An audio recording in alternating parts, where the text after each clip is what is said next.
couple minutes after 1, really glad to see such a large group joining us. We're up over 200 at this point in time, and I'm watching the number climb. I think we'll go ahead and get started. I've got some opening and kind of stage setting remarks to make before we move into the meat of the conversation. And so I will get started with that. I want to welcome everybody who's joining us this afternoon. Really glad to have you with us on this, I think it's Thursday afternoon. I want to touch first as we get going on some housekeeping and logistical matters for today's session. I'll then highlight some CRC updates since our last meeting in December, and then transition us to our topic for today and to our speakers, whom we're very grateful have been able to join us today. So, logistics. Before we get started in earnest, I want to go over a few of those. First point to make is that everybody on this call today will be muted except for our panelists. Due to the large number of participants, we ask that you put your questions into the question or chat box, and feel free to type those in there at any point in time during the webinar. If one of the speakers makes a comment that you really are curious to hear more about, just type the question in there at that point in time. Grace is going to be tracking and summarizing those questions, and we'll be asking them on your collective behalf during the Q&A portion that will follow each of our individual speaker presentations.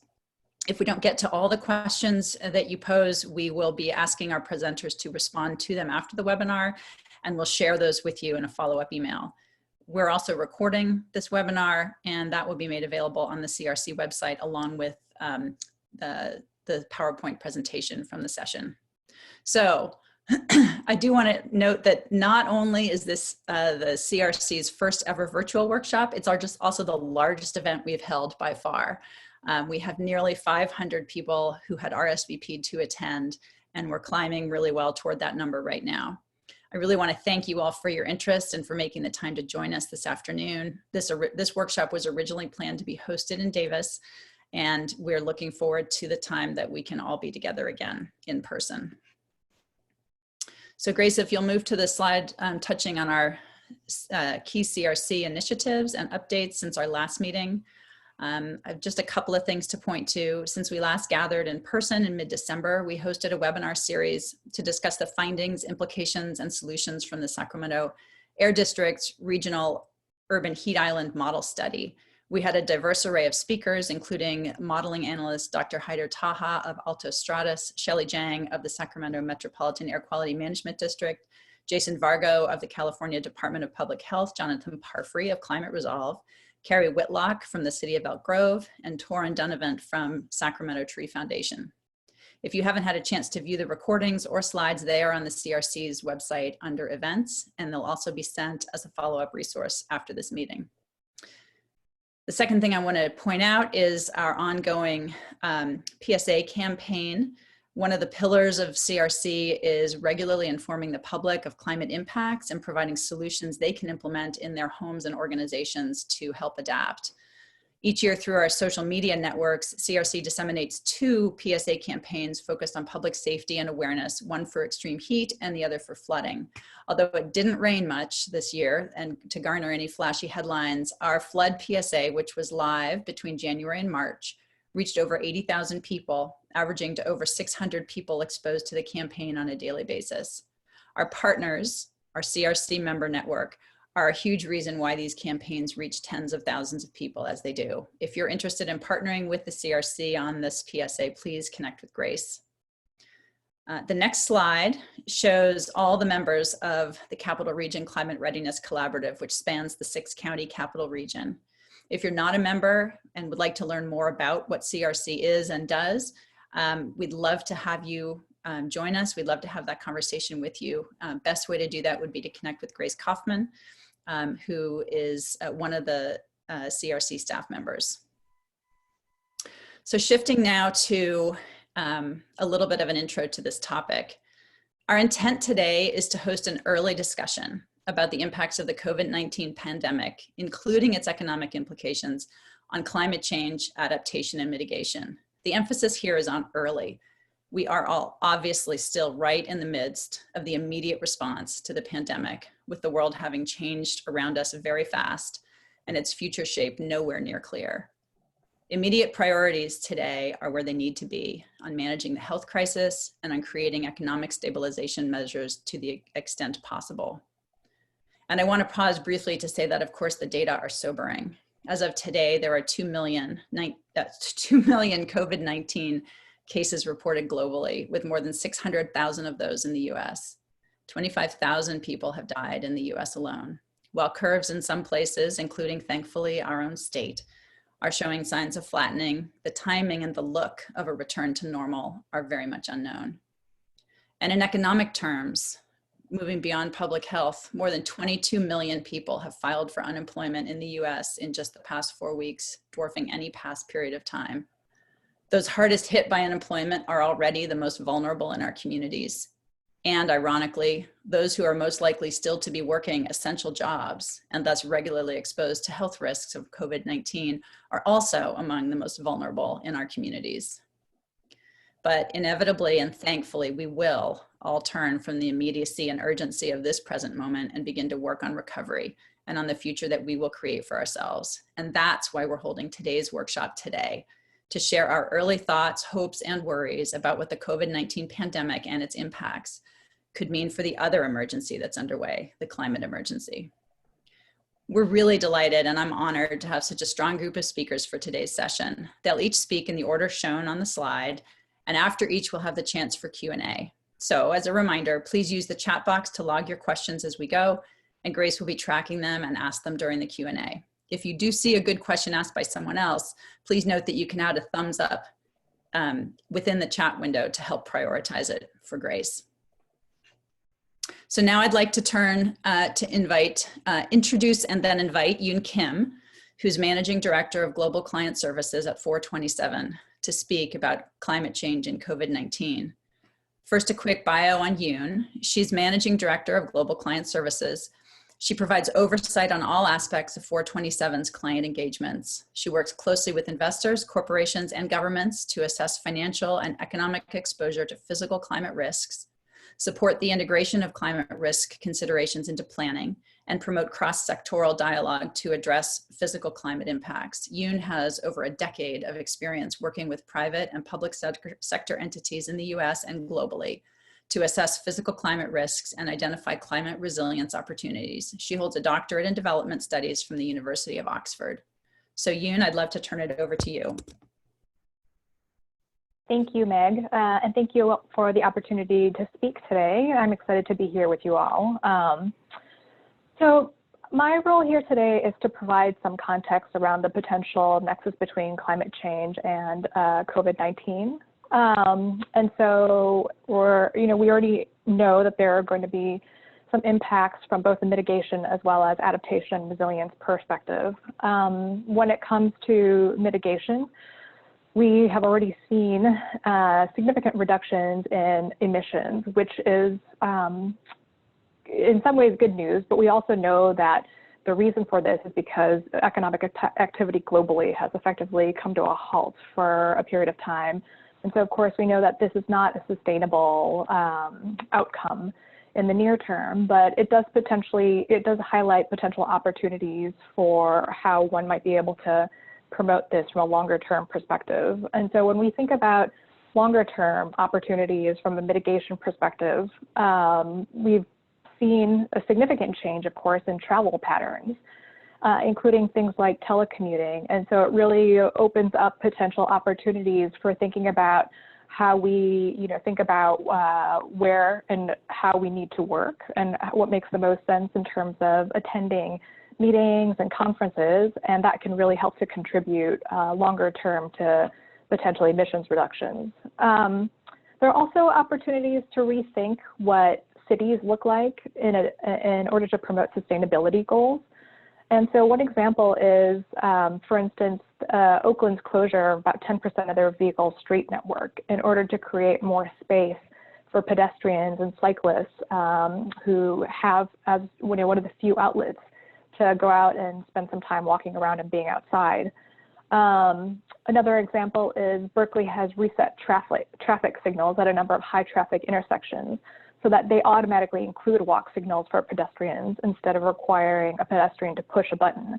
And so these really help to move away from kind of a vehicle focused emphasis in terms of what our cities look like and our ideas that we may want to consider for longer term implementation as well. And then there are opportunities to think more about broader systemic shifts when it comes to mitigation as well. And so things like, we know that, for instance, grocery and food delivery businesses are profiting significantly right now. And so are there opportunities where we can incentivize them, for instance, to switch to an electric vehicle fleet in terms of the vehicles that they use so that we can help to promote sustainability goals in the longer term as well. On the adaptation and resilience side, so, we know that climate is not necessarily top of mind for people for obvious reasons. And that also, the coronavirus pandemic has resulted in the cancellation or postponement of a number of key global and local events. Locally, one example is the California Adaptation Forum, which was set to take place later this year. But then there are also global events like the COP, which has been postponed. And these are important opportunities for this community to get together and hold discussions to help advance some of these priorities. Of course, the travel restrictions have also done things like impede or halted key research that underpins better understanding of risk as it relates to climate impacts. And so it's affected things like the Arctic research expeditions and NASA missions to study sea level rise and extreme weather.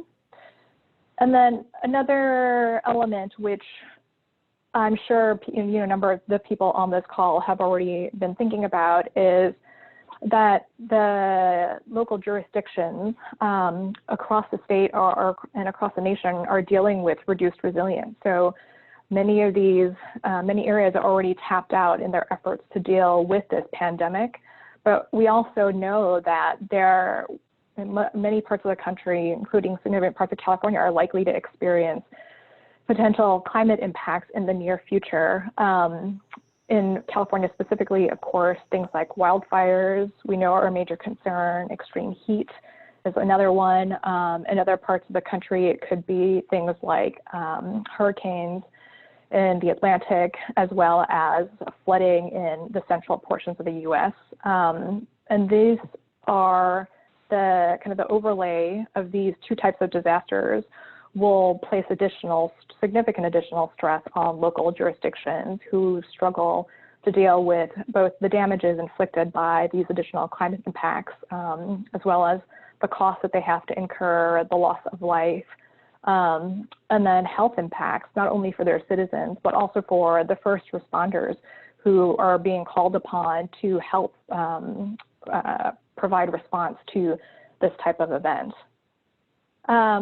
And then there are also already businesses who are not only very small businesses, for instance, who are struggling to deal with the impacts of the COVID response, but may be further slammed when we think about an additional climate disaster being imposed upon them. And so for small businesses that have already been forced to use up whatever small reserves that they may have to deal with COVID-19, they have significantly less resilience to respond to any additional disasters as well. And we see also impacts on broader or larger businesses and corporations as well. So they have struggled to transition to new models of operation that might include things like remote work, but also trying to figure out how to deal with supply chain impacts, as well as potential market impacts. So struggling to adjust where they potentially source the products and inputs that they need in order to produce what they produce and sell. And this will also then, of course, have kind of trickle-down effects for employees and the communities in which these types of businesses are located. There are also a number of opportunities, I think, that this potentially presents as well, that COVID-19 presents from a climate perspective.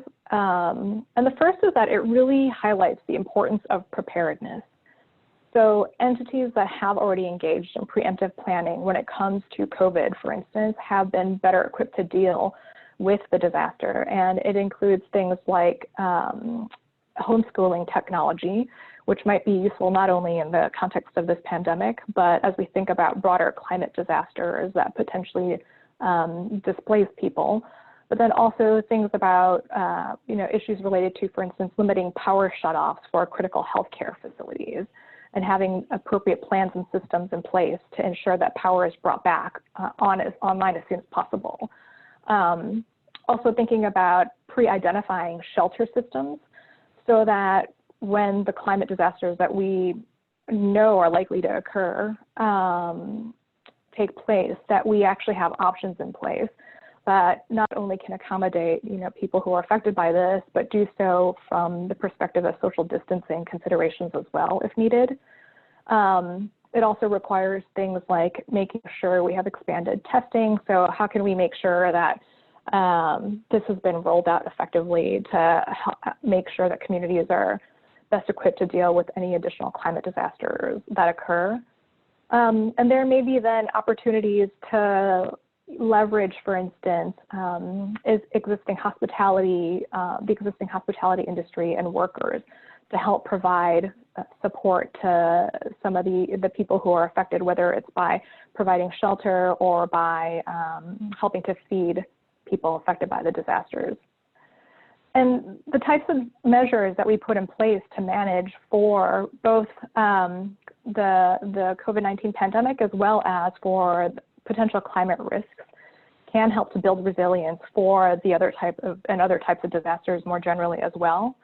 And then I would say that an additional opportunity, and what I've really seen is that this COVID-19 has really underscored the importance of community, which we may continue to be able to leverage even after this is over, as we think about our adaptation and resilience community, how we can best cultivate engagement. So we've all kind of worked with new or additional models for around engagement, whether it's something like this or remote webinar, other types of remote events. And it's worth considering how we can continue to leverage these types of resources in order to increase access by communities that might otherwise have more difficulty being able to participate in events like this. And then the last potential opportunity I'm going to highlight is I actually think that the pandemic is a very good analogy for communicating climate change related issues. There have been a number, I'm sure you all have seen graphics related to flattening the curve that help to highlight some of the similarities, although climate change, of course, some of it takes place in a much longer time frame, but it really, I think, helps to highlight for people how important it is for, how local these impacts might be, but how important it is for us to take action immediately and also to coordinate across boundaries in order to promote the better actions regarding resilience to these types of disasters, to both climate change. And then one thing that I do want to mention is, as far as all of these risks and opportunities, equity is a critical thread that needs to be woven throughout all of this. And it's, I think, and so it will require kind of intentional effort on the part of the policymakers and others who are helping to respond to this to make sure that the most marginalized are in fact taken into consideration and that their needs are also met. And then before I kind of close, I just wanted to note a few things in terms of response. So in my role at 427 and working globally with some credit rating agencies and investors, what we're seeing is that climate hasn't necessarily dropped off the radar entirely. And so there continues to be interest on the parts of these different types of entities in advancing climate change related issues. And that is a good sign, I think, and it really helps to underscore the fact that in this arena as well, we can expect to see continued action. And so I know Michael and Kate will provide some additional context regarding state and private sector perspectives in their presentations, but I also hope to hear from the various state and local representatives, as well as private sector representatives on the line, to hear about any actions that you might be taking to help manage these risks or opportunities that you see for resilience. Thank you, Yoon. That was, I really appreciate your perspective. And one of my follow-up questions was, in fact, what it is that you have been hearing and seeing from clients and partners that you work with in the last month or so. And it's encouraging to know that climate has not dropped off their radar altogether, even as they manage this sort of unprecedentedly rapid adaptation that they're all in the midst of having to accommodate. And speaking of the speed of that adaptation, one of the things that this pandemic has shown us is exactly how quickly we can act and mobilize when needed. Obviously, the actions we all had to take 4 or 5 weeks ago were taken without, frankly, much if any preparation, and have caused, significant economic devastation. So I'm not in any way suggesting we should try to replicate that side of it. But have you had discussions about, or had some thoughts about, what are some ways that policy and decision makers can apply some of the appropriate lessons from COVID-19 to climate resilience planning and implementation, and really being able to drive that message of the need for adaptation? Yeah, I think that, there are a number of investors, for instance, and regulators who are working in this space that see what's happening with the coronavirus pandemic as really underscoring actually the importance of ESG related issues so environmental, social, and governance related issues that is the broad umbrella under which climate change issues tend to be considered by this group of entities. And so that's also, I think, a positive sign. I would also say their importance, my comment about preparedness applies, but kind of preceding that is also risk assessment. And I think, local governments have, generally speaking, tended to be much better about vulnerability and risk assessments regarding climate change, but we're also starting to see more of that on the part of, for instance, investors and corporates as well. And we'll start to see more, I think, requirements around that type of action, whether it's stress testing for banks, for instance, or required disclosure of physical climate risk, physical and transition climate risk exposure on the part of both investors and companies. Thank you. I do want to encourage questions in the chat. I've seen a few go by. It sounds like the topics that I've seen asked about are ones that Kate's planning to address in her session coming up. So I did want to. One from Kathleen Ave, Meg. Oh yes, please. Okay, Kathleen says, "Hi Yoon, thank you for the presentation. You stated that the emissions reductions are not sustainable in the long term. Isn't the precipitous collapse of employment indicative of an economic system that is not sustainable? And how do we rebuild on such a shaky foundation without accelerating climate damage?" So this is a very big question. I'm not sure I'm the best equipped to answer this very broad, but very important question. And I agree that the economic implications of the coronavirus have really underscored how quickly things can devolve as far as the economic system is concerned when it's struck with a significant disaster like this. And I think as we think about rebuilding, it will be important really to take away the lessons of this pandemic. And for policymakers in that space, I think, part of what the struggle has been is for economic and financial decision makers. How do you address a disaster that is not an economic disaster, but is something that is outside of that arena, and so not something that you necessarily have very much control over? And so I think attuning those types of decision makers more explicitly to these types of issues as well will be hopefully an important takeaway from this, so that in the future we're better equipped to deal with, or that community is better equipped to deal with those types of disasters, respond more effectively to these types of events. Thank you. Grace, do we have further questions? That's it for now. Okay. Well, we will have the opportunity to obviously to capture and revisit all the questions that are generated throughout.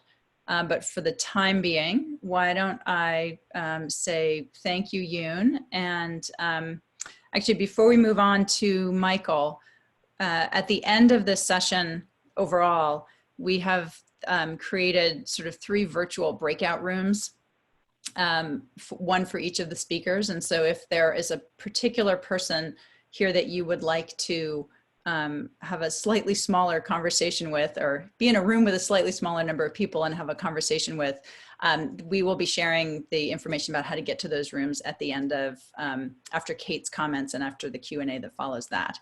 So there will be further opportunity to chat with Yoon. I do want to turn now to Michael McCormick, who is Senior Vice President at Harris & Associates. He'll be speaking about impacts that he's seeing COVID-19 potentially having on public and private sector climate action. Michael leads the Strategic Advisory Services team at Harris & Associates, which is a multidisciplinary consulting, engineering, and program management firm in California. Prior to joining Harris, he worked at OPR for 8 years, leading land use, capacity building, and locally facing climate initiatives. He also worked in the Obama administration, supporting the development of interagency and state local climate initiatives throughout his career. Michael's worked with hundreds of partners and jurisdictions in support of effective land use and climate solutions. He's also active in professional organizations and serves as the board president of the Cool Davis Foundation, a nonprofit organization that supports household engagement on sustainability initiatives in the city of Davis and the Sacramento region. So Michael, I will turn it over to you.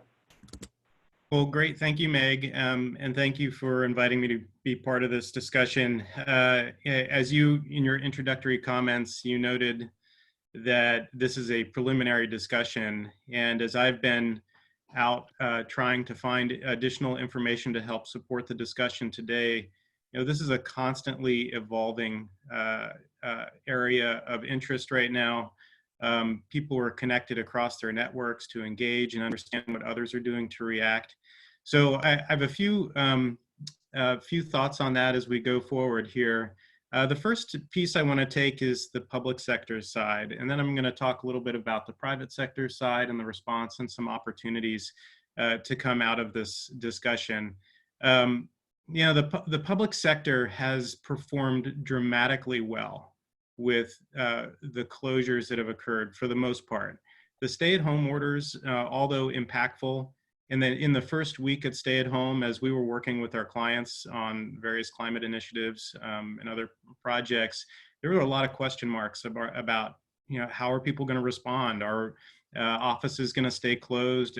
Is business going to close? The Special Districts Association of California wound up getting ahead of a number of issues related to public meetings. And the governor got ahead of that through executive orders. So that first week was a tumultuous time because people just had no answers to their questions. I think we saw a dramatic rise in interjurisdictional coordination, a reliance upon networks to help support these discussions. And it's a beautiful example of how maintaining networks in good times can really prove valuable in hard times. The operational continuity piece of this is a big one. local governments have a lot of business to do. Their citizens rely upon them. The emergency operations centers were stood up very quickly, and we're doing a great job in supporting certain aspects of the community. But there's also the planning and building operations. There's the finance office. There's the elected officials and how they conduct business. There's all the folks in the field doing maintenance and management. So it's the operational continuity of our local governments took a huge priority in that first week or two. So we saw a lot of pauses, particularly in the climate space, but also on environmental analysis, on development review, and even some of our infrastructure projects in that first week or two. As folks started to really settle in better to their work at home environment, DocuSign became something people actually got comfortable with, which many of our clients were very uncomfortable with DocuSign before this. Hopefully that's something that continues. We put systems in place to counteract the challenges of not being on site at a location. As that was happening, folks started to take a look at their budgets, and clearly some of the biggest impacts around transit occupancy tax. Hotels are just not, they don't have any folks staying at the hotels. So those jurisdictions that are particularly reliant upon transit occupancy tax are going to see a pretty big hit in their assumptions around their budgets for next year because of this situation. So their discretionary spending is likely to decrease significantly. We're hearing some pretty hard numbers from some of our clients. Sales tax impacts is obviously going to have a dynamic here too. I know Kate's going to talk a little bit about the state and local government. You can't really disconnect the two when it comes to the financial health of our communities. They are interlocked and interlinked. So thinking through the next fiscal year, the conversations we've had with folks is that many local governments are going to be deprioritizing some non-essential activities. And the hard part for those of us that have been working in the climate space for 15 years is we used to be considered non-essential 15 years ago. We don't want to go back to that. So, how do we create the argument that sustainability, climate action, and resilience are in fact essential and critical actions for local government? I'm going to talk a little bit more about that in a minute. And that gets to the perception of value for resilient and efficient community under COVID-19, right? When we're seeing this with broadband issues, we're seeing it with energy usage at home, heating costs, cooling costs, versus in the commercial or industrial sectors. Folks that are having to assume the costs of managing their household as a business during the day are now very much aware of the inefficiencies in as these first power bills are coming in, the inefficiencies in our system. So we're looking at that as a kind of low-hanging fruit because there's significant public support for programs that can increase efficiency and reduce costs of households. It just makes sense. And with the staff side of things, when it comes to resilience, this has brought the client, at least those of us that work in the climate space, it's brought resilience front and center as something that can be a driver of change in communities. So many of the clients we've talked with, in the first couple of weeks, they were struggling with how to accommodate climate change as a part of the next few months of work. But when it comes down to it, a resilient community is exactly what we want to get through this crisis and into the climate crisis and how we resolve that.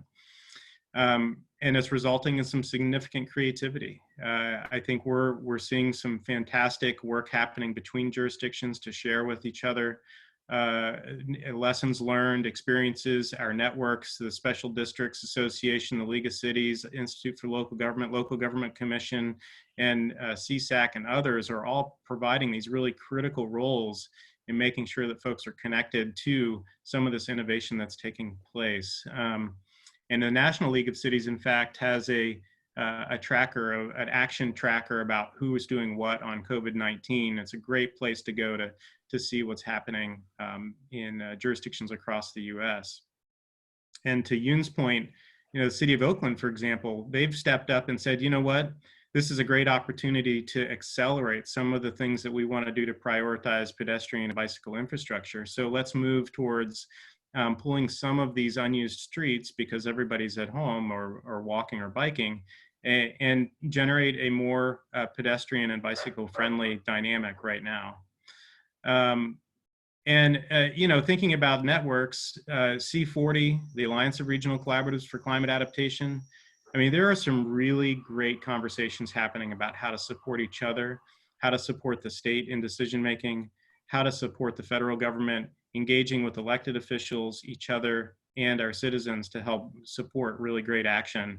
And in great calamity comes great opportunity. So this is one space where I think we need to lean into this issue and really look for where we want to go after this and try to create that path between now and then. And we are finding that some local governments are cautionary. They are reducing actions across the board that have any kind of cost implications. And then others are accelerating action where it makes sense. Particularly grant-funded projects are continuing to move forward. There's deadlines with them, there's timelines. So our communities really are pushing that forward. Although there is some deja vu in the situation we're in now, those of us that went through the Great Recession are certainly feeling some similarities in what took 18 to 24 months back then. And that's when climate action planning was really just getting mainstreamed. Well, that 18, 24 months happened in a month or less. And so next slide, please, Grace. So what we're seeing right now is this a lot fewer RFPs, requests for proposals, that are reliant upon general fund revenue. We are seeing, and in some cases, an uptick in RFPs for grant-funded projects.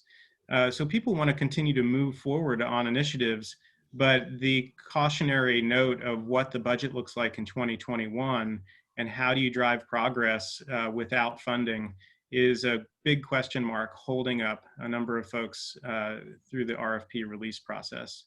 We're also having situations where submitted proposals are being held or interviews are being held to wait for a better understanding of the financial dynamic. So that is something that we need to anticipate going into 2021's fiscal year. But we do have some great lessons learned from the Great Recession.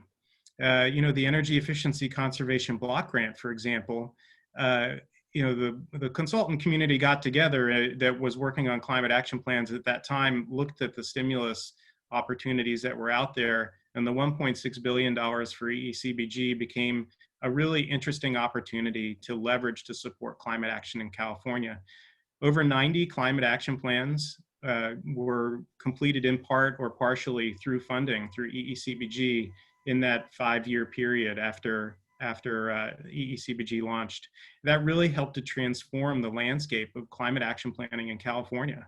And it really helped to catapult us into the next phase that we're in now, 2.0, 3.0 climate action plans that aren't just starting points on greenhouse gas reductions, they're also looking at adaptation. So that was a nice catalyst to really drive change. Regional activation also happened at that same time. A lot of that regional activation that occurred then we're relying upon now to help support the work that we do. I mentioned ARCA a little bit earlier, and some of the other regional organizations that are out there, the metropolitan planning organizations, counties back during the Great Recession served a really critical role in coordinating and supporting regional climate action, multi-jurisdictional climate action plans, in part because the funding that was coming out of stimulus through ECBG and others was reliant upon regional partnerships. It actually prioritized that as a part of those projects. So, that's something to think about now. The lessons learned from back then are very helpful now as we're considering stimulus. We also saw a dramatic shift to public-private NGO and academic partnerships. Some of that has still persisted since then. And I see us already leaning back into some of these unique partnerships to help create and drive change without relying on any one partner. Philanthropy needs to step up. We've seen a kind of a stepping back of some philanthropic organizations waiting to see what happens. But now's not the time to do that. Now's the time to step in. We saw huge changes that, for example, the Kresge Foundation stepped in to help support and catalyze the growth of regional climate collaboratives in California. Between 2011 and 2014, Kresge really helped start most of the collaboratives in the state of California that form ARCA. We're at a different place now. That's been mainstreamed, and so folks are able to support independently. But philanthropy has a significant role to play in supporting our communities now.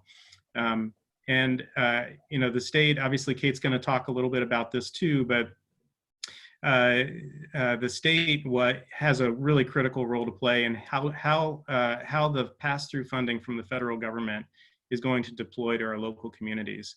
And I know that that's front and center on the state's mind. So I'm looking forward to hearing a little bit more about that. In the private sector, shelter-in-place impacts have affected us too. Companies in California, in many cases, are better off than in some other parts of the U.S. Where, for example, my firm that does some infrastructure work, we actually still have some people in the field because it's considered a critical function for certain communities. And in other places, folks are able to do 100% of their work remote from home, so things are continuing to move forward.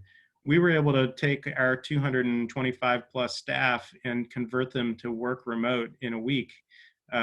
We had to invest in some hardware and some software, little bumps and bruises along the way, but for the most part, we already had that capacity.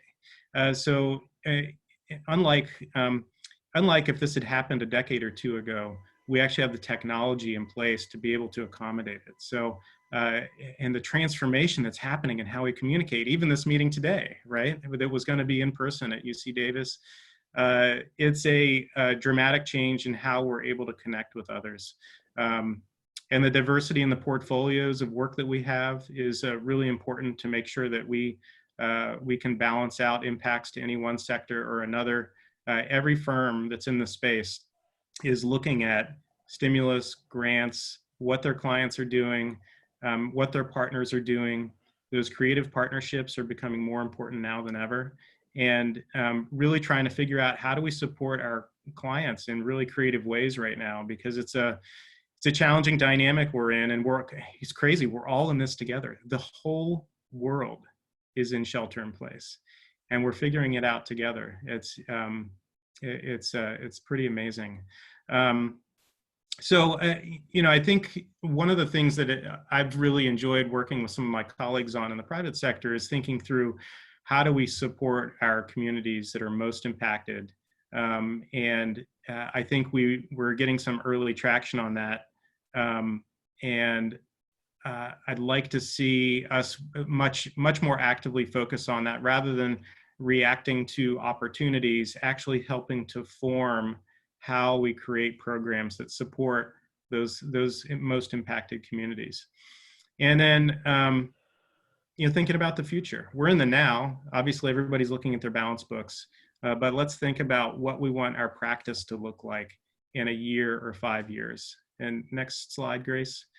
And that really gets to our next issue, which is we were on a call the other day, the Adaptation Policy Working Group, thinking about the potential loss of progress we could have for a year, 2 or 5 years if we don't maintain the momentum and the inertia we've built up over the past decade on climate action at the local level. And we need to get in front of that before that happens. And so federal and state stimulus should drive progress in that space. I think we all understand there's so many co-benefits of reducing emissions, reducing air quality impacts, increasing the resilience of our communities, that these are real messages we need to share with decision makers and folks that are doing the work to create stimulus. Institutionalization of climate change in everything we do. We've said it for years. Let's actually use this opportunity as we're deploying new programs and new resources to actually do it. there's all these mandates coming up, and some have passed on environmental justice, safety elements, housing elements, local hazard mitigation plans, local coastal plans, and all of these at some point include climate a bit. But there's a new angle we can think about on resilience, a broader perspective. One is avoiding the negative impacts of what we're doing, so avoiding maladaptation, and not funding things that are counter to our longer term goals around emissions reductions and resilience. But it's also feeling empowered to look at equity and environmental justice through these mandated documents, through these incentivized documents. There's funding for some of this work through Cal OES or others. There isn't for others. But it's an opportunity to take the lessons we're learning through COVID-19 and apply them to all of these really important policy documents that are driving change for the next decade in our communities. And reframing funding and financing to directly benefit the broader discussion of resilience is, I know that's on the roadmap for the state, so hopefully Kate can talk to that a little bit. I know there's been a lot of moving parts to that discussion. And things like Civic Spark, where it's a program we built in 2012 when I was at OPR in partnership with Local Government Commission to help deal with capacity issues, funding issues, and knowledge challenges in local governments that were trying to grapple with climate. Well, now's a perfect time to expand a program like that. Fund it, expand it, strengthen it, and we all have a role to play in these discussions. We all have networks we can tie into and work to support. Find the right fit and be tenacious. Let's work together to create the change we want to see. I actually, before I transition back to Meg, there's a Pulse of the Morning, which is one of my favorite poems from Maya Angelou. I'm not going to read the whole thing. It takes a few minutes. But I encourage you to go look at it. It was published in '93. I'm going to read the last section here. It says, "So here on the pulse of this new day, you may have the grace to look up and out and into your sister's eyes and into your brother's face, your country, and say simply, very simply, with hope, good morning." And really, this is about connection, right? We got to connect better with each other, with our communities, with our organizations that we work with. As a board president for a nonprofit here in Davis, we're also looking at how do we connect better with through unique partnerships and readjust some of our priorities to make sure that we're responding to the needs of our community right now. We should all be looking at that too through our creativity. So thank you for your time. Happy to take any questions. Thank you, Michael.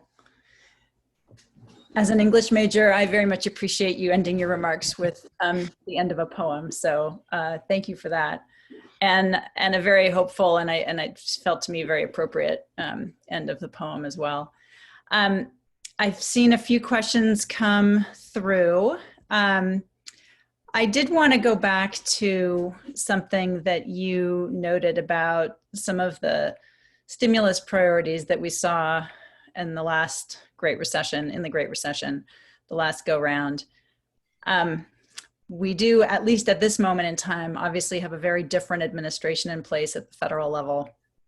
What are you hearing about, and how do you assess the potential for stimulus funding that is going to be particularly future relevant or future looking in the current environment versus status quo stimulus spending and investment? Yeah, that's a great question. We actually, the bulk of the stimulus in 2008 was also not particularly helpful to our priorities around climate. When you think about prioritizing shovel-ready projects that have been on the books for 20 years but unfunded, those types of things we can expect that's going to happen again.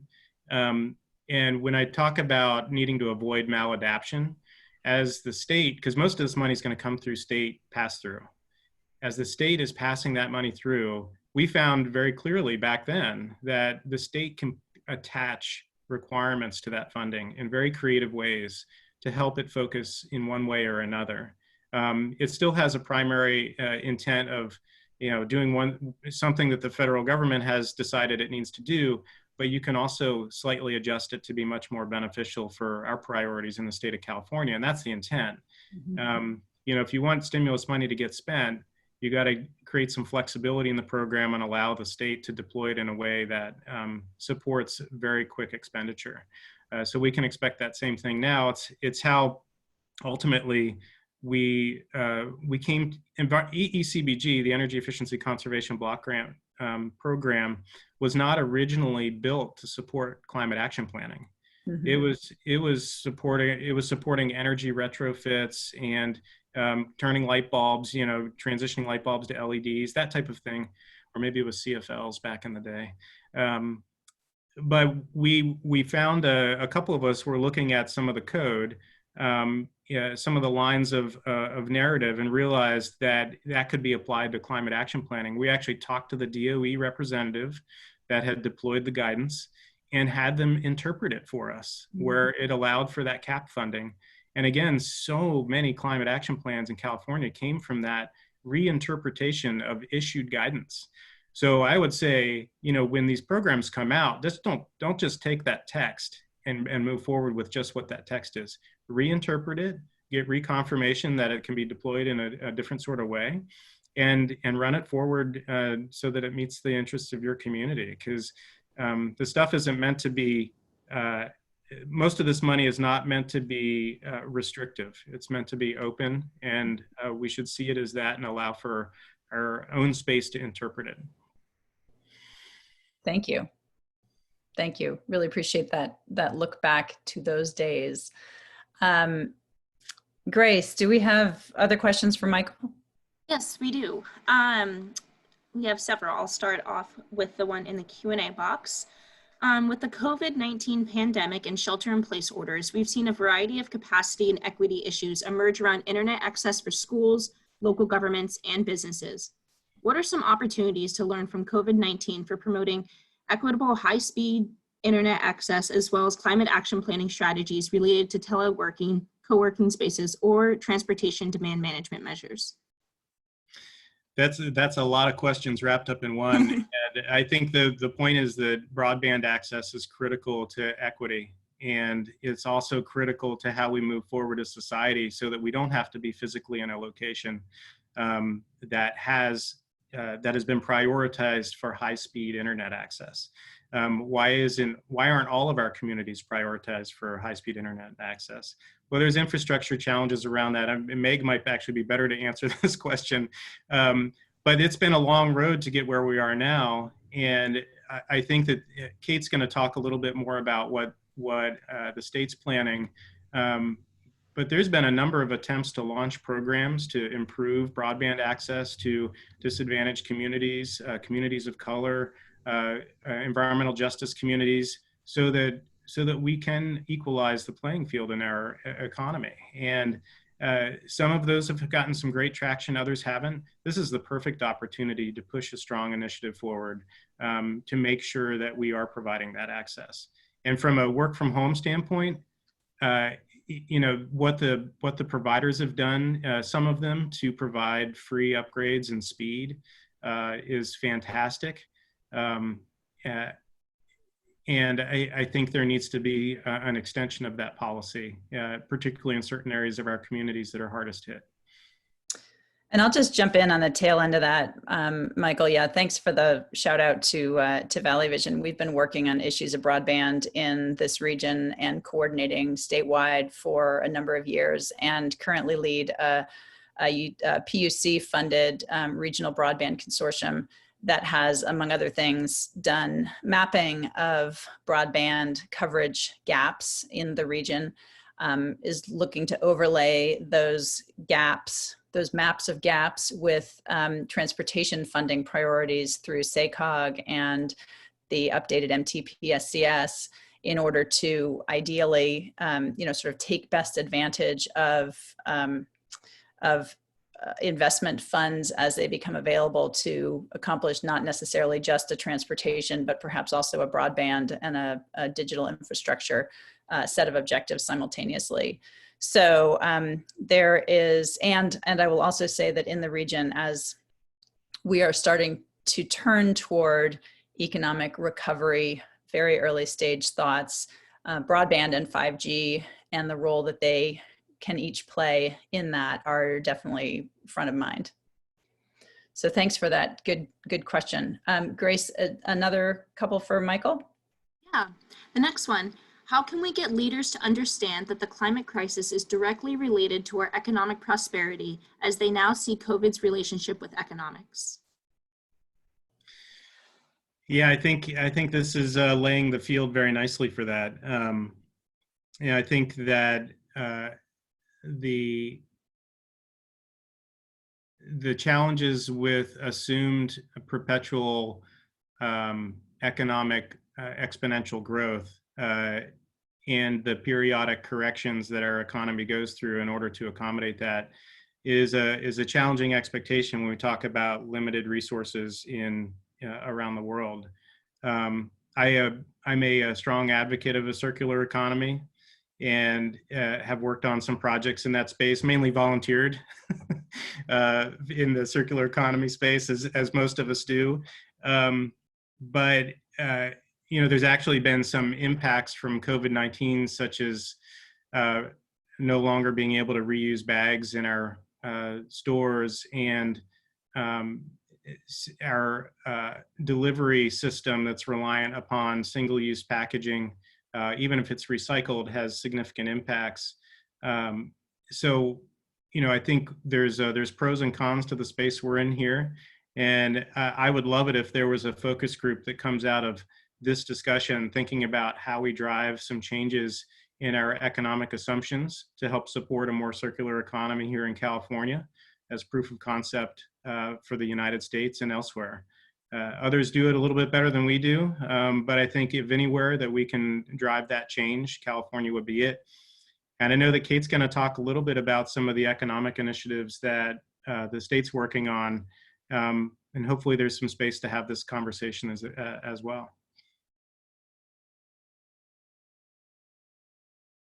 All right, I think we have time for one more. So coming out of this pandemic, could there be more creative, flexible leasing options for renewable energy projects, such as solar energy efficiency upgrades, where the purchaser doesn't start the payback for 1 to 2 years, but gets the savings right away? This enables businesses as well as public agencies and even residences to save money in the short term while they get back on their feet and get people to work doing solar, and helps the climate in the long run. So can you Yes. think of any other creative options? That's a good business pitch. Whoever came up, I don't know who that commenter was, but it's a great idea. Yeah, I think, there delayed payments on really positive initiatives around emissions reductions, energy efficiency, and resilience makes a lot of sense. I know the California's iBank, through support of the governor, is taking some certain actions. I know that there's private banks that have stepped in to help support some creative solutions. I know that Yoon has been working on some of this, as has Kate at the state level. I'd love for them to weigh in on this question as well, to understand a little bit about what they're thinking.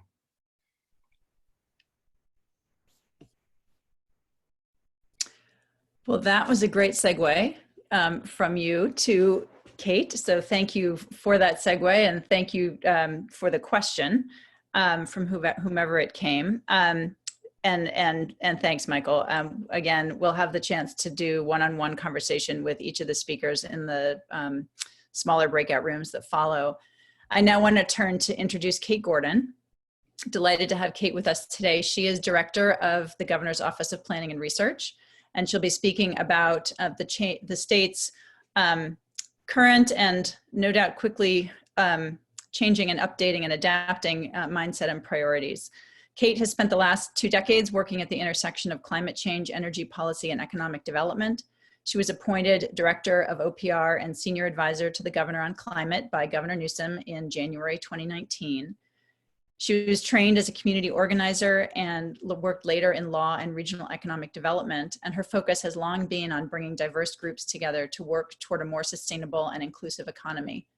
Prior to being appointed director at OPR, Gordon was the founding director of the Risky Business Project, which focused on quantifying the economic impacts of climate change on US energy demand, crop yields, and coastal infrastructure, as well as on human health and mortality. As part of this work, Kate consulted numerous investors and corporations on strategies to reduce climate risks across investments and assets, and also served as a co-author on the 4th National Climate Assessments chapter on reducing risks through adaptation actions. So Kate, I'm happy to turn it over to you.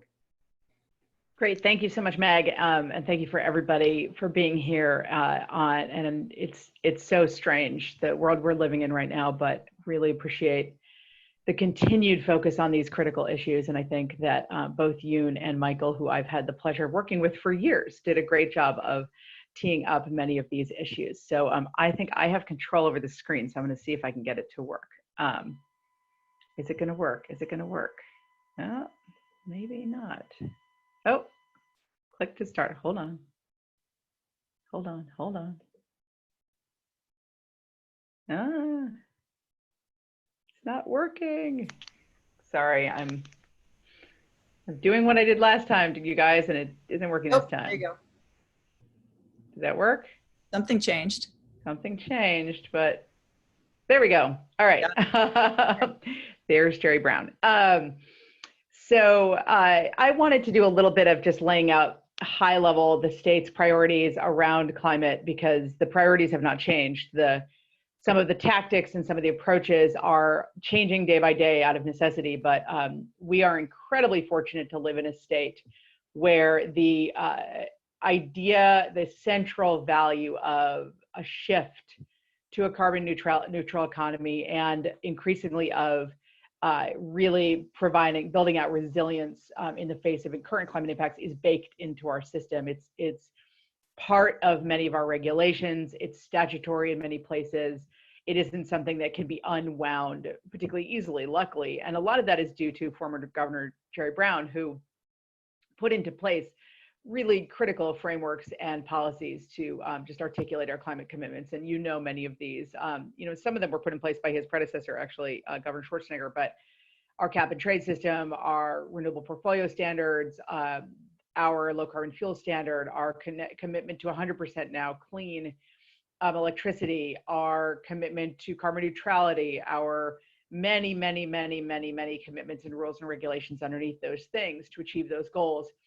And in the later years of Governor Brown, and a lot of this I'm sure was due to Michael McCormick and others at OPR, committing to really baking in climate resilience into some of our decisions at the state level. So really owe a debt of gratitude for Governor Brown for laying out that ambitious agenda. Governor Newsom's focus is really has been from day one, taking that ambitious agenda and essentially implementing it. He's a very operational person, very focused on the how. So he always says we've gotten beyond the why on climate. We need to get to the how, and how do we actually make these things real in the context of the existing California economy. He's been, we started in January, week 1 with the PG&E bankruptcy. I'll talk about that in a bit, and wildfire response, and now this. And so it's been quite a whirlwind administration, but I think key is that those commitments have maintained throughout, and a lot of work has been done, really in government operations to just incorporate climate risk and opportunity into our day-to-day decision making.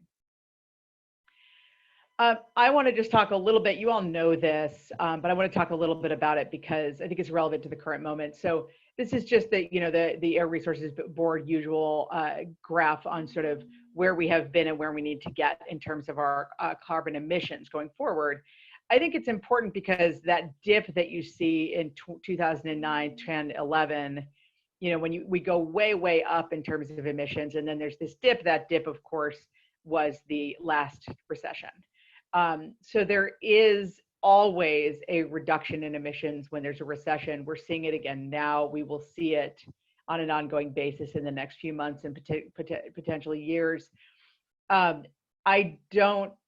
It's really important to think about how much of that is sustainable and how much of it isn't sustainable. And Michael talked a little bit about this, and Yoon, and I'll talk a bit more about it. But I just think it's important that we not we have to be careful not to celebrate those dips without thinking about how to maintain them. And you see here actually that we went up again after the last recession, and we went up particularly in transportation emissions, which is a real issue for the state of California. So the question that's facing us today, and many of you asked, is how do we maintain some of those reductions? How do we maintain some of those behavior changes that are actually really critical to a more sustainable California without sacrificing our entire economy, which is really the question on the table. This issue, climate is, I have always maintained, and most of my work in my career has been about climate as an economic development and a fiscal issue. It is really that right now, even more, I think, than it was. And that's really how we're thinking about it at the state level. A little bit on that, more on that, you know, we, like everybody, are particularly focusing in on this question of risk. And that's because every one of the climate-related disasters or impacts that we see around the state that we've been seeing in the past and we're continuing to see, and we can predictably see with more frequency and severity in the future, every one of those has a fiscal hit to the state and a hit to the economy. So we're experiencing right now, as Michael said, a global hit to the economy because people are having to stay home, because our systems are not working, because everyone's got to stay away from the systems that keep the economy moving. When a climate disaster hits, it destroys the systems that keep the economy moving in particular places. It's not that different in terms of a really targeted hit on the economy. It's more localized and it's actually more predictable, but it's not that different. And so one of the things we're really thinking through is sort of what can we learn about how we're reacting now that will better prepare us for these types of impacts in the future? And also, what have we already learned about how to better prepare and become resilient to these types of impacts in the future that we can make sure we're continuing to apply as we're thinking about things like federal stimulus. I'm going to keep hampering on this fiscal point because it's really important. And I think it's important messaging right now. It is, a lot of people have been writing about, including on the thread here, the concern that climate will get lost in these conversations about economic restart. And I think it's even more important than it has been to talk about climate preparation, climate investment, climate risk reduction as part of our economic sustainability, as part of how we stay fiscally sound going forward with our state budgets, with our local budgets, but also just in the private sector. It's a really important message at this moment because the economy is top of mind. Once again, and I put up Larry Fink here because you can't really get more mainstream than BlackRock. And Larry Fink's letter to shareholders this year, BlackRock is the single largest asset owner in the world. His letter to corporations and CEOs this year laid out very specifically that climate risk is investment risk, that you can't separate these things out. It's not some side project. It's not some sustainability agenda that's nice to do. We actually cannot separate these two things out, that in thinking about the future of the economy and of our individual assets, we have to be thinking about climate change.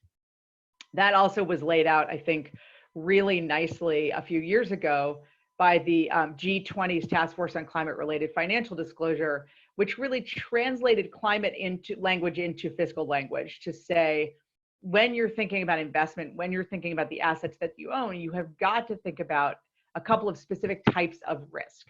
Transition risk, which is the risk of not transitioning to a low carbon economy. And that's important because 197 countries have said we have to transition. Many markets are already moving in that direction. There are many, many investments that are being made toward low carbon investments and away from high carbon investments. If you miss that boat, you risk stranded assets. You risk, essentially having to rebuild systems that you built the wrong way. So that's a transition risk issue. Physical risks are the risks that are risks to our place-based infrastructure and systems from actual impacts of climate change, fire, flood, extreme heat, sea level rise. If we don't take those types of risks into account, and the flip side of those risks, which is that opportunity side, the opportunity to invest in things that are sustainable, that will not become stranded, that will reap rewards, that will make us more resilient. If you ignore this in doing, mainstream investment and asset management, you're essentially being fiscally irresponsible. You can't ignore these things. Climate change is a macroeconomic force. It's like ignoring globalization. It's like ignoring automation. It's like saying we're just going to do things the way that we did them 50 years ago because nothing has changed. We know that's not true. The science shows us that's not true. The market is realizing that's not true. So at the state level, we are continuing to really focus on how we can incorporate these basic mainstream ideas into our decision making, even in this moment of crisis. And I would just say, especially in this moment of crisis. The PG&E bankruptcy is in some ways, and the ratings agency downgrades that came after it is in some ways, the microcosm of this issue. And I think it's really shaped this administration because it happened again the first week of Governor Newsom's tenure. And what this did was to draw a direct connection between climate impact, fiscal impact. Direct connection to say, we have systems in place that were not resilient in the face of predictable changes in the climate. This resulted massive death, massive destruction. Our largest utility goes bankrupt. The ratings agencies downgrade all of the other utilities. The hit to our state budget was significant when this happened, and the hit to the state economy was significant. This is a good reminder of what happens when you let resiliency planning go in favor of other types of planning or don't incorporate it into your systems. And now, of course, we've required all of the utilities to incorporate climate risk and safety directly into their systems planning. That had not happened before. It's really tragic this had to happen for it to be systematic, but it's a great reminder. Sorry, let me go to the next slide if I can. There we go. So the question that you all have been asking, sorry, I went too far, is how do we address these questions in a post-COVID-19 world or in a current COVID-19 world? I think post is not for a while. We're going to be living with pieces of this for quite a while.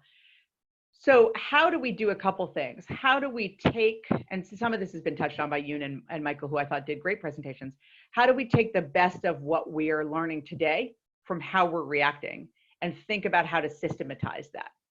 So how do we think about, for instance, I really liked the point Michael raised, and I'll just really underscore it. Telework where you can do it, telemedicine where you can do it, remote education where you can do it. Things that I had not thought about before, but things like prisoners doing their parole hearings over video instead of being driven all over the state for their parole hearings. We're talking about all this stuff now because we're having to do it all as a state government with an enormous number of employees. We're all thinking about how do we institutionalize some of those things so that we actually can give A, people more access to services, but B, every day that we telework, we reduce our vehicle miles traveled by, if I telework 1 day a week out of 5, it's a 20% reduction in my VMT. VMT is one of the single biggest issues we have in the state of California when it comes to climate emissions. So these are really significant changes if we can figure out how to institutionalize them. We're talking about that, every day. There's a task force set up to talk about that here in the state. We're also learning from other things. And I want to just do a caveat on these next couple slides. We are clearly having a really impressive reduction in emissions, in air quality impacts, in VMT because of this crisis. I am in no way arguing that this crisis is a good thing. It is not a good thing. The fact that the economy has been shut down is not how we want to achieve these kinds of results. Just have to be really clear about that. However, achieving these results are in large part the result of behavior change, which is behavior change that we should think about how to operationalize in some cases. Most of the people who live in this state do not actually want to drive multiple hours to get to their jobs on a daily basis, do not want to be stuck in traffic, do not want to have to fly all around the world to go to meetings. I mean, this is not a chosen thing for many people. So what kinds of things are possible? Do not want to breathe air that exacerbates asthma and other health impacts. What kinds of things can we learn again about from this massive enforced behavior change that are potentially longer lived? And again, that goes to issues like universal broadband, which was already a priority for the administration. It goes to issues like the ability of organizations to use telework. It goes to, all of the things we've been talking about forever around land use, which is, you know, we now see what the world looks like when you don't have everyone driving everywhere. We see what the air quality numbers look like. We see what the roads look like. Can we really use this moment to think about the value of building out our future housing, jobs, and transit and services in a way where people have that choice, where we don't have to drive so far to get everywhere, where we can locate jobs near housing and housing near jobs, where we can do smarter development, where we can, to someone's question on the Q&A, where we can streamline smarter development and make it easier for people to do it, not harder.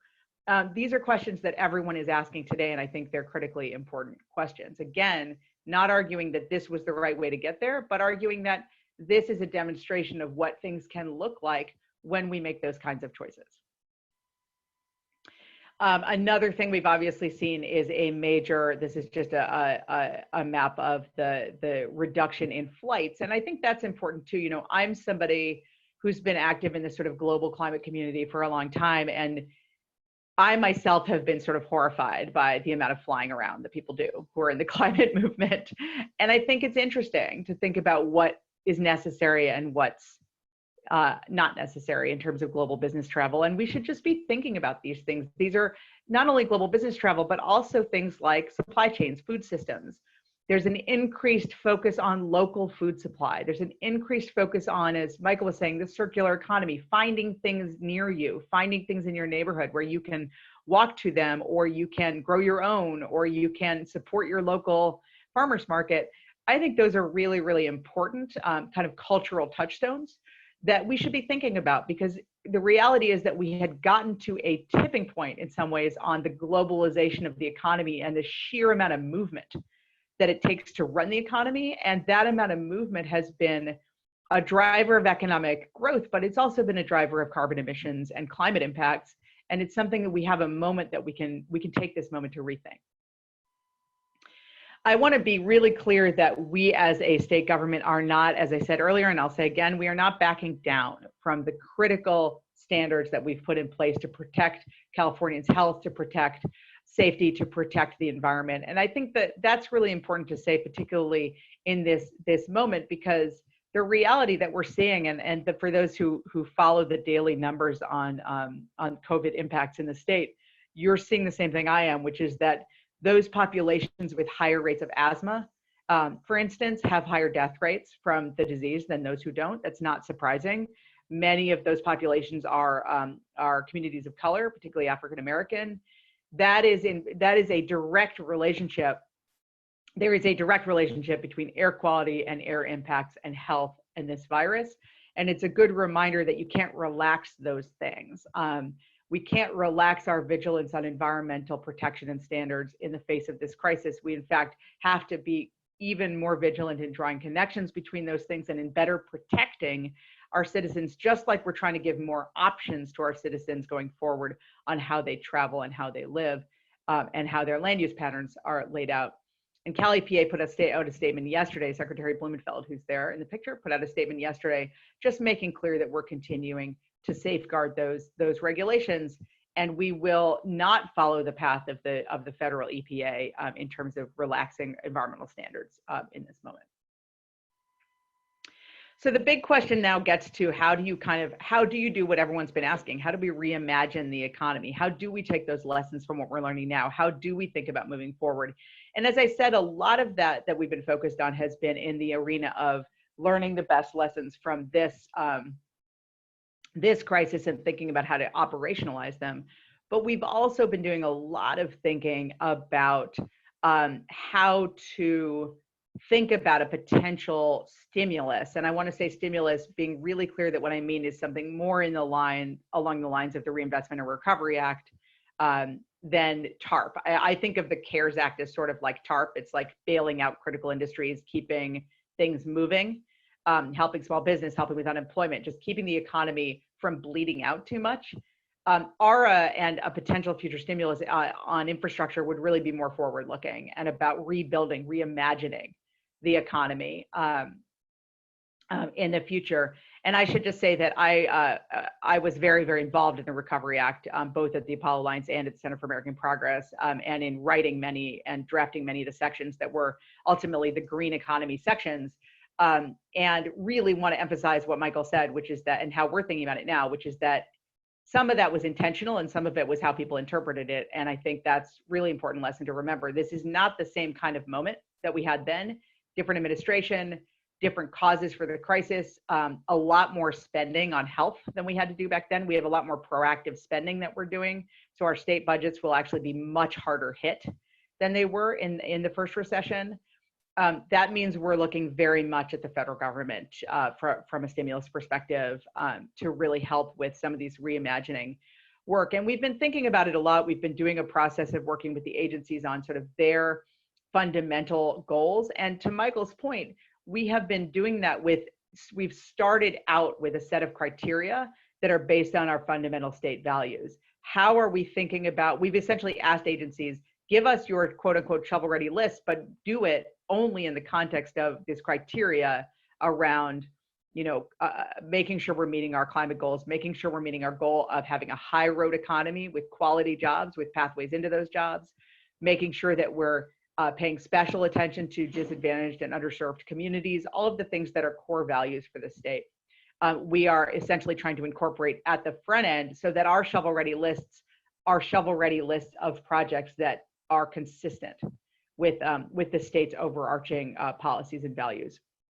There will be exceptions to that, I'm sure, but that's the general way that we're approaching this. And we've come up with, these are not unusual lists, but some of the things we've been thinking through, of course, transportation, a more resilient and lower carbon transportation system, housing, but housing done in a way that really focuses on, again, mobility choices, the ability for people to really live in kind of vibrant communities, be able to go get places without driving forever, making our infrastructure investments more resilient in general, investing in natural infrastructure that reduces climate risk, like wetlands preservation to reduce flood risk, for instance, more regenerative and resilient agricultural investments, our power grid, the grid of the future, broadband is a huge one. I mean, these are all not surprising and things we've been talking about forever, but this is an opportunity to really incorporate them into a larger program.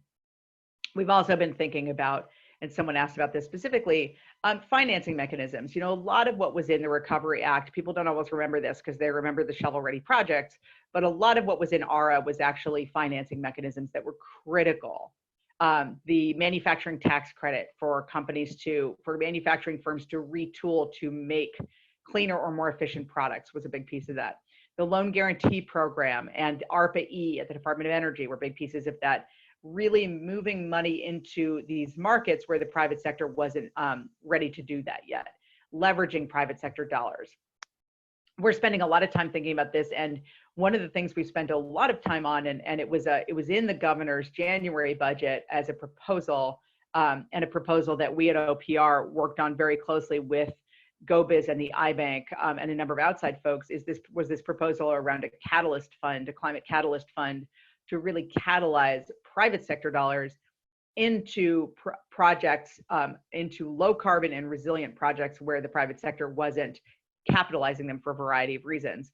So this would have been a low to no interest loan program and loan guarantee program, really not that different from the federal loan guarantee program in its conception, to drive to funding into, we had laid out particularly zero emission vehicles and infrastructure, into circular economy projects, and into resilient and sustainable agriculture and forestry projects.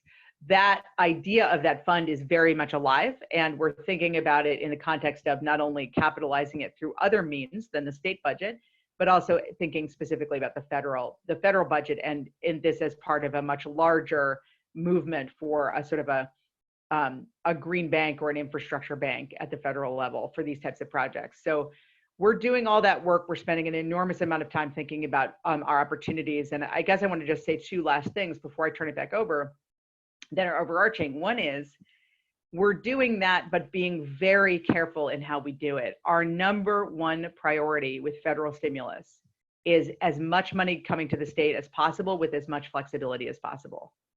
We would like to be able to put our own metrics and measurements onto the funding coming into the state.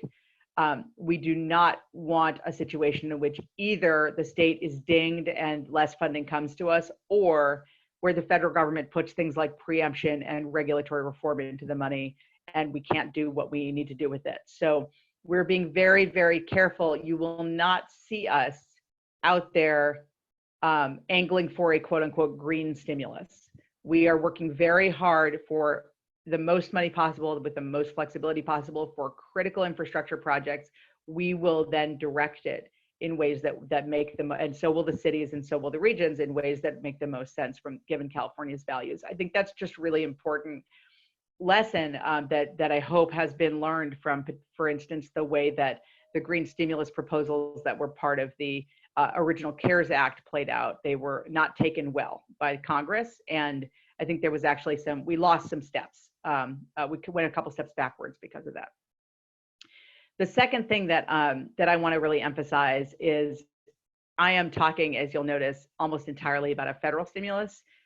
Our state budget is taking an enormous hit. You've probably seen the numbers. Our Department of Finance has put out some of them. We have spent over $7 billion already on this crisis. We will get some of that back from the federal government, but it might take a while. There's a hit to sales taxes, there's a hit to income taxes, there's a hit to all of our state revenues.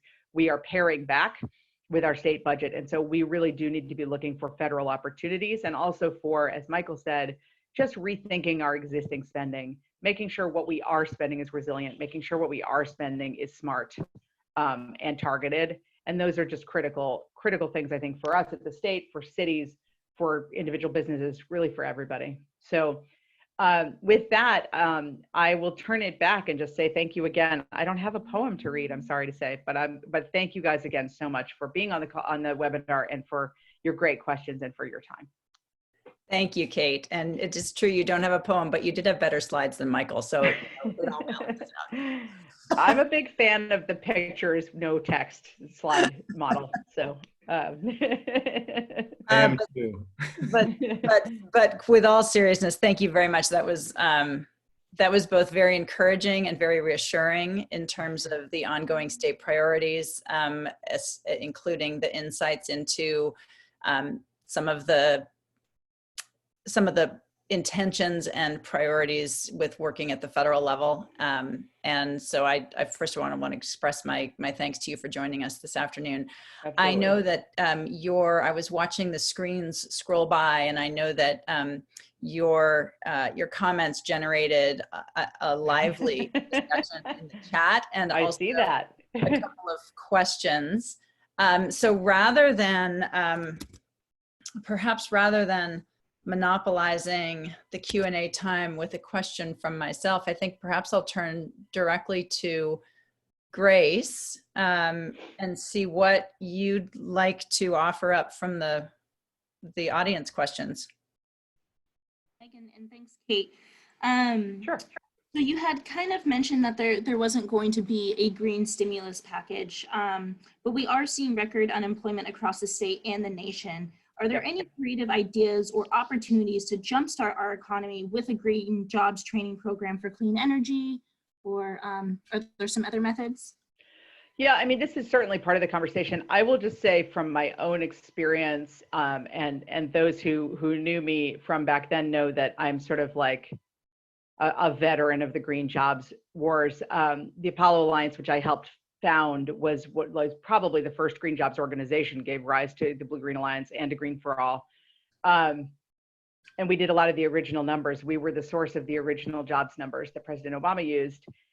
If there's one thing that we learned from all of that, it's that you cannot invest in job training when you're not investing in jobs. So we really need to start with the jobs. We need to start with investments in infrastructure, in industry, in restarting the economy, in small business, in those, catalyzing that private money. And then we need to attach to all of those things requirements and opportunities for those jobs to be high quality and for pathways into those jobs. Apprenticeship programs that are attached to spending on infrastructure, for instance. What we should not do, and we will not be pushing for in California, because honestly, there are some really bad lessons learned from ARA, is building out job training programs without a clear sense of where those jobs will actually exist and whether those jobs will exist into the future. I think we've learned a lot from that, and I think it's been really valuable. So a good example in California is one of the things that we built out, and I wasn't in the state government, but I was involved in this from the outside. When Proposition 39 was passed to direct, to close the a state corporate tax loophole and direct the resulting funds to energy efficiency in schools, we built into that program, and ultimately the legislature built into that program an attendant job training program, which was a construction career ladders program. What they figured out was that the majority of the jobs that would be created through that money were in construction, and that the construction industry is one where there's a real need for diversification and also a real need for underserved populations to get into the industry. And so what the state ended up building out was a construction career ladders program that specifically built in apprenticeships to the Prop 39 projects and built a pipeline into the construction trades. And importantly, not just into energy efficiency retrofits, but into the multi-craft trade system. So that, let's say you're trained through that and there's no efficiency project happening in your region. Oh, but there might be an electrician project, or there might be a pipe fitting project, or there might be a plumbing project. You're trained for that multi-craft system. That's the kind of thing we need to be looking at now, is really sort of how do we provide pathways into the kinds of jobs that we project will come into existence, and how do we make sure we're not just training for jobs that won't exist, because that's ultimately not a sustainable system either. Thank you. And I, having had some experience at the time of ERA, et cetera, in this region with jobs training programs, I would absolutely echo your sentiment that the work needs to begin with making sure that there are the jobs and bolting the two together very firmly. Grace, additional questions for Kate? Yeah, so you had talked about implementing certain telework, telemedicine initiatives as part of this post-COVID. Would it make more sense for this to be implemented from the top down, either state recommendations or mandated, or bottom up, like an employee initiative approach? Yeah, it's a really good question. You know, I should clarify that we're thinking about it really in terms of our own workforce, because we don't have control over the whole state. Obviously, there's lots going on in lots of private employers and lots of decision makers. Our own workforce is really large, and what we've been hearing consistently from our workforce, our CalHR has been doing a lot of surveys, and we've been doing a lot of, as you can imagine, tracking of how it's working for all these people to be teleworking, who can do it. Obviously, some people cannot, but those who can. And we've learned a lot. I mean, we've gotten a lot of employee engagement on these questions of sort of what works, what doesn't, what they need. As Michael was saying, what hardware, what software, what systems. So we're really looking at it for ourselves as a first order of business, because we're realizing there's a lot of parts of the state government operations where we could do a lot more remotely than we do now. And I'll extend that beyond the workforce and say, you know, I mean, there's regulations that we're looking at too. There are, as you guys know, I'm sure, who do development, there's all kinds of regulations about things like physical posting of documents in locations that are fairly archaic regulations. Many of them are pre-internet, and it's a good time to take a look at those. So we're really looking at ourselves, not at the rest of the, not at the private system, but I think it's a good time. I think a lot of people are having this conversation, honestly, a lot of employers. Yep, I'd agree. The next one that we have is Sacramento water suppliers are putting together a list of projects that can move forward quickly and be completed quickly in preparation for potential federal funding. Originally, we had a similar list that was focused on projects that would focus on climate adaptation. Our project list has since moved a little away from adaptation, though there is an overlap, to projects that can be done quickly. Is there something that we should be thinking about beyond projects that can move forward quickly? I mean, that's a good question. I think projects are always the right thing to look at. I will say I know from some of the federal discussion that there's a lot of, that there's a strong movement in Congress that if there is another infrastructure bill, that we define shovel ready differently than in ARA. That's another good lesson learned from ARA, was that shovel ready was defined far too narrowly. and a lot of projects just didn't get in because they were, because of that really narrow definition. There are a lot of people in, it's a bipartisan movement to expand that definition, and a lot of governors and mayors are involved in that. So I think it'll be a broader kind of sense of what that means. I still think, you know, if there's an infrastructure bill coming down from Congress, the reason to do an infrastructure bill is in large part because projects can get started quickly and jobs can get moving quickly. That's just one of the, you know, you can start buying materials, you can start putting jobs in place, you can start doing a number of things that help activate the economy. And that's why there's an emphasis on speed. So I would say you're on the right track. I would actually look at both. I would look at both speed and also at the adaptation issues, because honestly, it's a good moment to be making the case that reducing our future risk to disruptions from climate is a good thing to be doing right now. It's a fiscally responsible thing to be doing right now. And I think a lot of people are open to that argument on both sides of the aisle. And I'd add also in the way that the broadband work is looking to align with transportation related projects, for those kinds of synergies or co-benefits, that to look across sectors where there may be kind of multiple bites at the apple, so to speak, in terms of identifying a set or a suite of projects that can deliver multiple benefits beyond, for example, just in water or just in transportation.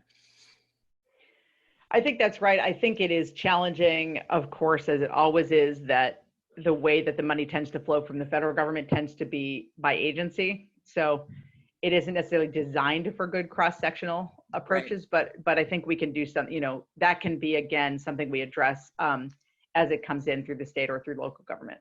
Yeah. Grace, anything further? Yeah, we have a couple more. So Kate, you had talked about operationalizing. How do we take the fear that folks have of COVID-19, with now 3 billion people worldwide willingly sheltering in place, and bring this fear in action to the far larger, longer term problem of our climate emergency? Yeah, that is a really good question. And it's like hotly debated all over many, many, many forums right now. And I saw it on this one too, actually. I'm just speaking for myself here. I have to say, I am not one of those people who think that how we're responding as a globe to this crisis is some kind of an analog to how we would respond to climate change. I just think they're too different. I mean, there's all kinds of things that are different. There's the time scale. Yes, we have a long incubation period for this virus, but it's not decades long, which is the incubation period for most climate impacts. Climate impacts, the emission side is global, but the impacts are local. And so there's that issue, the global local disconnect, there's the timescale disconnect. It's very hard it's why it's been hard for decades to mobilize kind of one big unified action on climate change, because these things are really challenging to get around. So I would say, from my perspective, the key things that we're learning and need to be talking about all the time are, you know, how do we prepare ahead of time for an emergency? You've been reading all the things, I'm sure, about the warnings about pandemics and our lack of preparedness. People are taking that seriously now. And it's a moment where people will, I think, be taking seriously the kinds of things we have to do to become more resilient and to prepare and to adapt, but also to lower the risk of climate change, because that's very tangible, it's very operational, it's very local, people get it. I think it's a moment to be talking about things like the health implications of air quality on things like reactions to disease. I mean, there's things you can draw. I just would be extremely careful about drawing a big existential parallel, because I don't think this is not like climate change. I would say the same about tobacco. I mean, that's been a long discussion too. I think very few things are like climate change when it comes to the distributed nature of the impacts, the differences among the impacts, the time scale,